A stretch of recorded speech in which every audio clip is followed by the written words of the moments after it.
I get to follow John Monson. That's a good thing.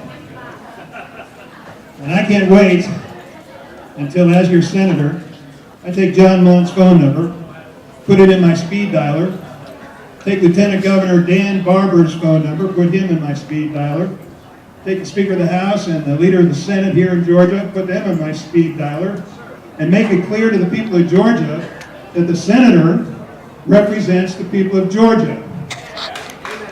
And that's with or without the 17th Amendment, preferably without. And I'm going to be doing my best so that Governor John Monson doesn't have to spend his time nullifying the crazy laws that are being passed through the Congress.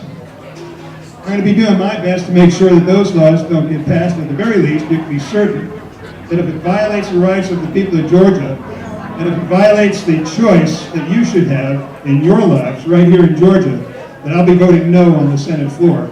And I guarantee that will not be a wasted vote. I've got a few questions for you. I'm new as a politician, you see. I'm just an airline pilot. And no kidding, this is one of my off days. I got to get time off from work so I can come out and campaign. I don't have paid staff. I don't have the time or the money to quit my job. And that's pretty much true of all of the Libertarian candidates. We actually have jobs. We are in touch with the people of Georgia, with the economy here. We understand what it's like to be working harder than ever before, trying to afford the things that we just can't seem to afford anymore. We're seeing people working harder than they ever have before, but they're getting behind her instead of getting ahead. We see that they're running out of money before they run out of money. We understand why. We understand because we've been listening to people like Sean Mangieri. We understand exactly how this Federal Reserve Bank works. We know that inflation is a tax. We know that it's the cruelest tax of all, and I want to put a stop to it. You know, there's a lot of people in Washington, D.C. They'll tell you there are all kinds of good reasons to keep inflation going. The best reason is if you've got a whole lot of debt. Inflation really helps you out if you've got a whole lot of debt. And who has more debt than the U.S. government?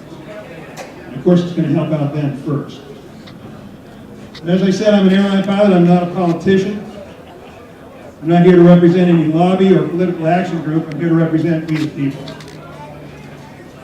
And I have to ask questions sometimes because I'm new to this. And my first question, as someone who has been to tea parties all the way from Camden County to Walker County, all the way from Lowndes County up to Gilmer County, going to tea parties since February of this year, I've yet to see Johnny Isakson at one of them. So my question is, where's Johnny? The Tea Party, arguably the most powerful political force in America today, and the incumbent Republican senator hasn't shown up at one yet. And I'll tell you what, if I had his kind of voting record, I wouldn't show my face around the Tea Party either. Where is Johnny when it comes to the free market? You know, the kind with profits and losses. He's voting for bailouts. He's voting for more regulation, like the Sarbanes-Oxley Act, that he's trying to apologize for. He's trying to say he learned his lesson. Apparently it took a president who spends even more money than George W. Bush. It took a president who spends as much money as Barack Obama to finally teach Johnny Isakson a few lessons, to finally get him to say, I've learned my lesson and it will be different this time. Well, folks, what makes you really think it's going to be different this time if you don't vote different this time? Tea Party also says it stands for limited government. I say preferably a constitutionally limited government. If I was Johnny Isakson, I wouldn't show up to the Tea Party that stands for limited government after expanding it, expanding things like the so-called Department of Education by 80% with the No Child Left Behind Act. No Child Left Behind says to you, I don't trust you with your children.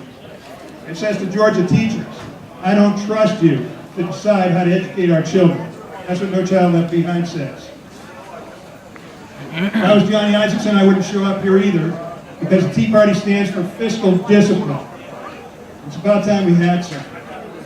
You can't stand in front of people and say you stand as a fiscal conservative or someone who stands for fiscal discipline when you voted for when you voted for the Bush stimulus before you voted against the Obama stimulus. Those are three different bills, by the way. The Bush bailout, the Bush stimulus, and the Obama stimulus. The Bush stimulus had a price tag of $158 billion.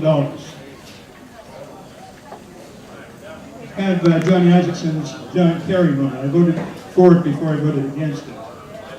I want you to understand, I go to Democratic events, I go to Republican events, I go to left wing, right wing. I have the same message for everybody. And they all come up to me afterwards and say, I'm afraid of the other guy. Doesn't matter left or right.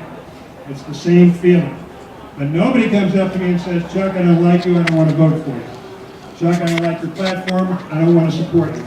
Nobody walks up to me and says, Chuck, I just love Johnny Isaacson, I can't wait to vote for you. They come up to me and they say, I'm afraid. This is your chance to not be afraid. Your chance to vote your conscience. God, he's brilliant. We have to do something different. We've got to do it pretty soon. The debt is growing every day. The U.S. government is living on credit cards. When you live on credit cards, you're living a lie. You live above your means, sooner or later, you've got to live below your means. You've got to make up for all the extra money you spent. It's time for the government to take a cut in pay. It's time for your senator to take a cut in pay. It's time for your senator to not go up there for 6 years and expect a 6-figure pension for 6 years of work. I won't sign up for it.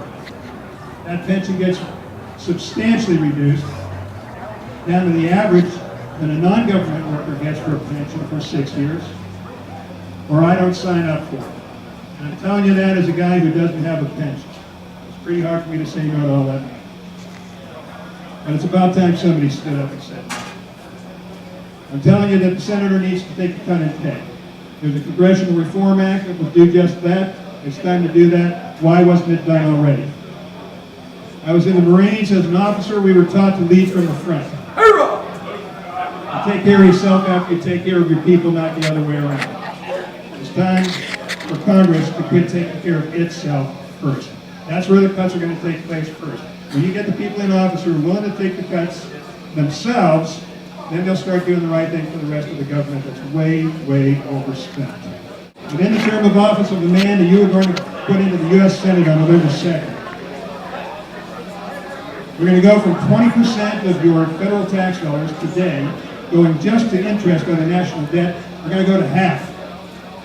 1/2 of your federal tax dollars are going to go just to pay the interest on the national debt. Within 12, 15 years from now, you're looking at 90% of your money gone. 90% of your tax money going to Social Security, Medicare, and interest on the national debt. 90% gone before you ever pay for anything else. All the things the government usually has to spend money on, all the things you'd like to see it spend money on. Maybe some defense, maybe some law enforcement, maybe a congressman. 90% is gone before you ever do that. Folks, we've got to do something. We've got to make some hard decisions. Johnny Isaacson's not the guy. I'm not going to Washington, D.C. to make friends. I'm not going there to make compromises. I'm not going there to be bipartisan. I'm going to do exactly what you asked me to do. I'm going to do exactly what I promised to do in the campaign. And the first and foremost thing will be to uphold and defend the Constitution. It's about time it got pulled out of the shredder and actually paid attention to. And I appreciate you paying attention to me today. Thank you very much for the opportunity to speak to you. Thank you very much. Thank you